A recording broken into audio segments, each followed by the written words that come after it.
जी, अस्सलाम वालेकुम। उम्मीद है कि आप तमाम दोस्त खैरियत से होंगे और आज का दिन भी ट्रेडिंग के हवाले से अच्छा गुज़रा होगा। बजट के बाद जो है वो आज पहला दिन था और लोग जो हैं वो बुझे-बुझे दिल के साथ जो है वो आज मार्केट में ट्रेड करते रहे, तो कोई सूरत-ए-हाल जो है वो अच्छी नज़र नहीं आई मार्केट में। दूसरा जो था वो मॉनेटरी पॉलिसी भी थी आज, तो लिहाज़ा हमने तो आज कोई ख़ास काम नहीं किया। बाकी आपने किया हो तो हम कुछ कह नहीं सकते। हम तो सिर्फ़ इस चीज़ के हवाले से सोचते रहे हैं कि देखते हैं कि क्या सूरत-ए-हाल बनती है क्योंकि हमारा ख़्याल था कि मॉनेटरी पॉलिसी जो है वो 21% पर ही चलेगी। सवाल यहाँ पर ये पैदा होता है कि क्या 21% जो है वो कैरी ऑन करती हुई नज़र आ रही है? मुझे तो नहीं नज़र आ रही, उसकी वजह ये है कि हमारी जो इन्फ्लेशन है वो 28% पे है। और अगर महँगाई 28% पर चलती है, गो के इस हुकूमत ने इस बजट के अंदर इनकम टैक्स की स्लैब में इज़ाफ़ा नहीं किया, आम आदमी के ऊपर टैक्स नहीं लगाया, बहुत सारी चीज़ें जो हैं वो नहीं की जो कि करनी चाहिए थीं।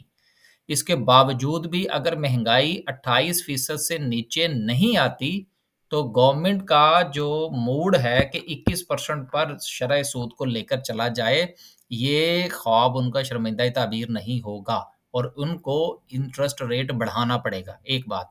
दूसरी बात ये है कि अगर इंटरेस्ट रेट बढ़ता है, तो इस वक़्त सबसे जो यूँ समझ लीजिए कि बोरिंग करने के पीछे जो है वो पागल है, वो तो गवर्नमेंट बज़ाते खुद है। तो गवर्नमेंट इस वक़्त दोनों तरफ फँसी हुई है। अगर वो इनकम टैक्स या इस किस्म के कोई मामलात करती है, तो महँगाई कंट्रोल में नहीं रहेगी। उसको कंट्रोल करने के लिए उन्होंने इनकम टैक्स और दीगर मामलात नहीं किए और इंटरेस्ट रेट जो है वो 21 के ऊपर रखा है। लेकिन अगर ये स्लिप होके 30 की तरफ चली जाती है या कुछ और मामला बन जाता है, तो इसको 21 से 22 करना पड़ जाएगा और 21 से 22 करने का मतलब ये होगा कि गवर्नमेंट ने जहाँ पर 1000 अरब या मैं एक मिसाल दे रहा हूँ, अगर 1000 अरब रखा हुआ है, तो वो ऑटोमैटिकली 1100 हो जाएगा। तो ये मसाइल इस वक़्त बहुत गंभीर हैं। तो इसलिए आज सूरत-ए-हाल जो है वो थोड़ी-सी धीमी-धीमी चली बैंकिंग सेक्टर के हवाले से भी। सोचा तो यही जा रहा था कि शायद कोई थोड़ा-सा इंक्रीज़ हो लेकिन नहीं हुआ। मेरी नज़र में ये एक अच्छा फ़ैसला है और इसको 21% पर ही स्टे करना चाहिए और कुछ अरसा देखना चाहिए, कुछ वक़्त देना चाहिए इस नए बजट के बाद कि शायद महँगाई की सूरत-ए-हाल जो है वो 28% से नीचे आ जाए, एक बात। दूसरी खबर जो थी, वो ये थी कि जो रशियन ऑयल है, वो कराची पहुँच गया है और अब ये पाकिस्तान रिफ़ाइनरी में रिफ़ाइन होगा। अब सवाल ये पैदा होता है कि इतनी बड़ी खबर है कि सारा का सारा ऑयल जो है, वो पाकिस्तान रिफ़ाइनरी में ही रिफ़ाइन होगा, तो फिर आज तो उसको अपर कैप लगना चाहिए था, लेकिन अपर कैप नहीं लगा।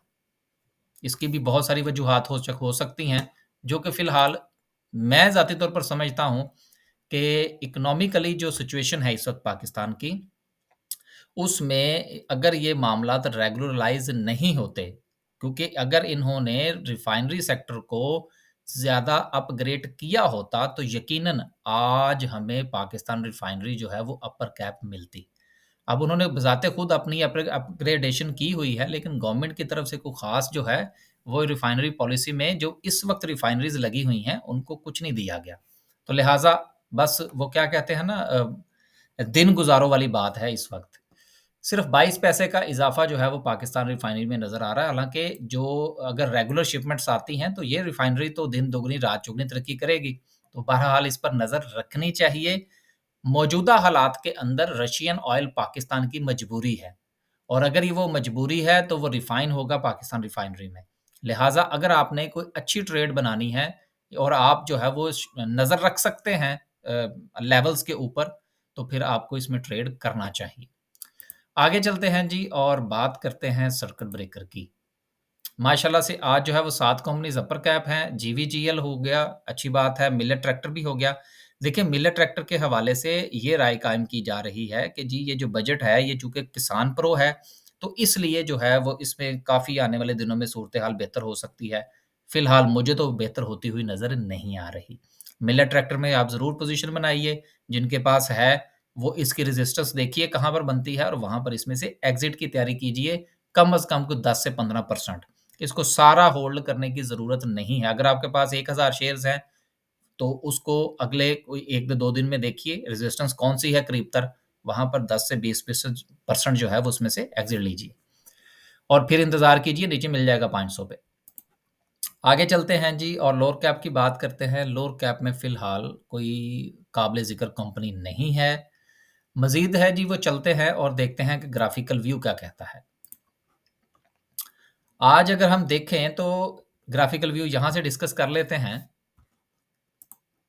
सेक्टर वाइज़ बात करते हैं ऑटोमोबाइल्स। ऑटोमोबाइल्स को सिर्फ़ देख कर ये खुश नहीं होना कि ऑटोमोबाइल का पूरा सेक्टर जो है वो चल पड़ा है, ये सिर्फ़ और सिर्फ़ मिलेट सेक्टर की वजह से है।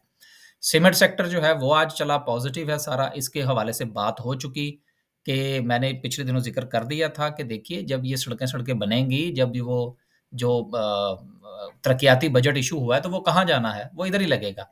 फिर ग्लास सेक्टर के हवाले से भी हमने अपनी राय का इज़हार कर दिया था कि ग्लास सेक्टर जो है वो भी बेहतर हो सकता है। तो जिनके पास ये है वो इसको एन्जॉय करें, जिनके पास नहीं है अब वो मज़ीद कूदने की कोशिश मत कीजिएगा। अगर करनी भी है तो स्टॉप लॉस के साथ। आगे चलते हैं जी और देखते हैं कि कुछ 1-2 रिज़ल्ट्स हैं उसको देख लेते हैं। जीवीजीएल की बहरहाल अपर कैप हो गया, इससे ज़्यादा अच्छी और क्या बात हो सकती है। 93% का बोनस है जी। चलें जिनके पास है वो ऐशी फ़रमाइए, लेकिन एक चीज़ ज़हन में रखिएगा कि जब भी कोई कंपनी इस तरह से वो क्या कहते हैं छप्पर फाड़ के जो है वो 100% और 200% के करीब बोनस देती है, तो मेरा ये ख़्याल है कि उसको ये देखा जाए कि वो इस वक़्त कहाँ पर ट्रेड कर रही है और आज की डेट के अंदर ही उसकी कैलकुलेशन की जाए कि अगर ये आज ही मिसाल के तौर पर इसमें से अगर वो माइनस होती है इसकी बोनस तो इसकी कीमत क्या बनती है?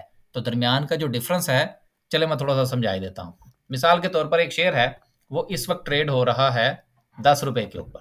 एक मिसाल दे रहा हूँ। अब इस वक़्त जो उसने डिविडेंड और टका के बोनस अनाउंस कर दिया, एक तो होता है ना 2%, 4%, 10% बोनस, उसकी मैं बात नहीं कर रहा, ये टका के जो बोनस हुआ। इसमें से आज की तारीख के अंदर ही आप इसकी कैलकुलेशन करें और इसकी एक्स निकाल लें। अब मिसाल के तौर पर अगर आप इसको एक्स करते हैं, तो आपको पता लगता है जी कि ये आज एक्स होने के बाद पड़ता है ₹6 का। अब ₹10 और ₹6 के दरमियान जो डिफरेंस है वो कितना निकला? ₹4 का।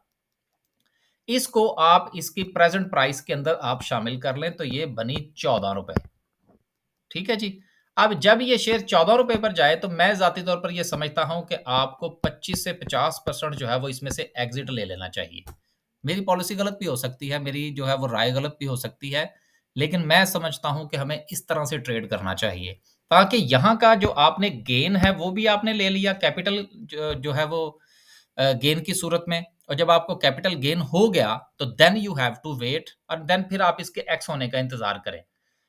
देखें, एक्स ये यहाँ पर होगा, लेकिन ये आज ही आपने अपनी राय कायम कर लेनी है कि ये कहाँ तक ऊपर जा सकता है। तो वहाँ से आपको थोड़ा-सा एग्ज़िट लेना चाहिए। देन जब ये एक्स हो 14 से, तो फिर इसको देखें कि ये सूरत-ए-हाल क्या नीचे मज़ीद जाने के चक्कर में है या स्टेबल होती है। अगर मज़ीद जाने के चक्कर में है, तो वहाँ से आप नीचे से फिर मज़ीद बाय करें, ताकि आपकी जो प्रीवियस बाइंग है, उसको एवरेज करने में आपको आसानी हो और आप एक लॉन्ग टर्म पोज़ीशन बना सकें, अगर आपने बोनस अवेल करने हैं तो। उम्मीद है कि सूरत-ए-हाल जो है वो थोड़ी-सी मैं एक्सप्लेन कर पाया होऊँगा। बाकी उम्मीद अगर नहीं हुआ, कुछ सवाल है तो फिर आप लिख दीजिएगा। मुझे टाइम मिला तो इसके ऊपर इंशाल्लाह वीडियो बना देंगे। ये कुछ दोस्तों ने पूछा था जी हमें इसको किस तरह से क्या करना चाहिए, तो ये मैंने एक रफ़ली सा आइडिया आपको दे दिया है कि आप किस तरह से कैलकुलेट कर सकते हैं और थोड़ा-सा माइंड मेकिंग कर सकते हैं कि आपने क्या करना है। आगे चलते हैं जी और बात करते हैं आज की कैंडल की। कैंडल से मैं जो है वो अगर इतना ज़्यादा खुश नहीं हूँ, तो मैं अफ़सुर्दा भी नहीं हूँ। उसकी वजह ये है कि मार्केट जो है वो गुज़िश्ता 3 दिन से जो अपनी सपोर्ट है 41,700 की, उसको रिस्पेक्ट कर रही है और इसको रिस्पेक्ट करना बहुत अच्छी बात है, ख़ास तौर पर आज के दिन कि जिस वक़्त वेरी सेकंड डे है आपके बजट के बाद का। अगर आज सूरत-ए-हाल ज़्यादा ख़राब होती, लोग बहुत ज़्यादा नालां होते, तो ये एक बड़ी कैंडल जो बनी थी, इस तरह की एक कैंडल बन जानी चाहिए थी, जो कि नहीं बनी। इसका मतलब ये है कि सूरत-ए-हाल not good, not bad, neutral type की लग रही है। तो इसके अंदर हमें अपनी सिचुएशन जो है, उसको भी स्टॉप लॉस के साथ आगे लेकर जाना चाहिए। और इस वक़्त मार्केट का इस सपोर्ट को रिस्पेक्ट करना ये बहुत अच्छा साइन है।